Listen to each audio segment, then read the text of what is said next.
Munkáltatói fórumot tartott Budapest főváros kormányhivatala a Gellért Hotelben. A munkaerőpiaci program a hátrányos helyzetűek foglalkoztatásáért a közép-magyarországi régióban program keretében. A munkáltatói fórum célja információk nyújtása és közvetlen konzultációs lehetőség biztosítása a munkaerőpiacon szereplő mikro-, kis- és középvállalkozók részére, a hátrányos helyzetű álláskeresők foglalkoztatásáról és támogatási lehetőségeiről.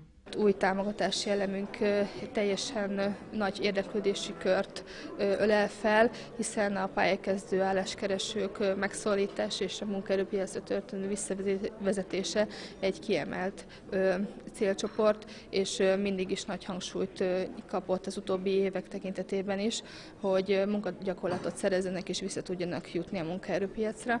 Bértámogatási lehetőséget, bérköltségtámogatási lehetőséget jelen pillanatban, akik TÁMOP egyéni projektbe vont álláskeresők részükre tudunk felajánlani, hiszen a bevonási létszámokat már elértük.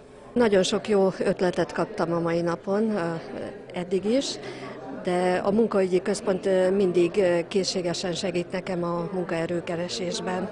Tehát most kaptam ötletet, és biztos, hogy ezen az úton, módon fogok munkaerőt keresni. A fordítóirodában én külsős munkatársakkal dolgoztatok, de a munka szervezésében nekem szükségem van munkaerőre.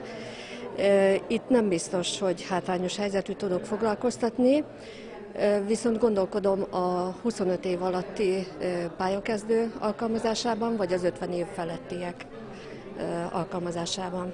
Mindenféleképpen az új pályakezdők támogatása az, ami mondjuk engem érdekel, vagy az én vállalkozásomat, tehát 25 év alatti fiataloknak a bevonása az, ami az én vállalkozásomnál számít, illetve fontos szerepet tölt be jelen pillanatban. Volt segítség két évvel ezelőtt körülbelül, és én azóta ennek szintén egy ilyen szorgalmas látogatója vagyok. Igyekszünk ezt igénybe venni, amennyiben módunkban áll.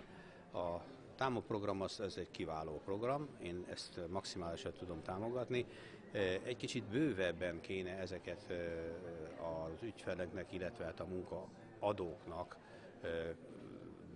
munkaadóknak, illetve kifejteni, hogy hamarabb kapják meg az anyagot, mint ahogy ez a program elindul. A program elindulása előtt, ha kaphatnának ilyen anyagot, én ezt tudnám javasolni. Amúgy maximálisan meg vagyunk elégedve vele. Most is azon igyekszünk, hogy tudjunk egy ilyenben részt venni.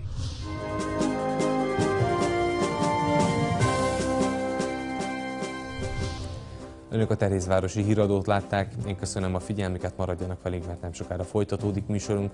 Írjanak nekünk, vagy hívjanak minket a képernyőn látható telefonszámon és e-mail címen. Viszontlátásra!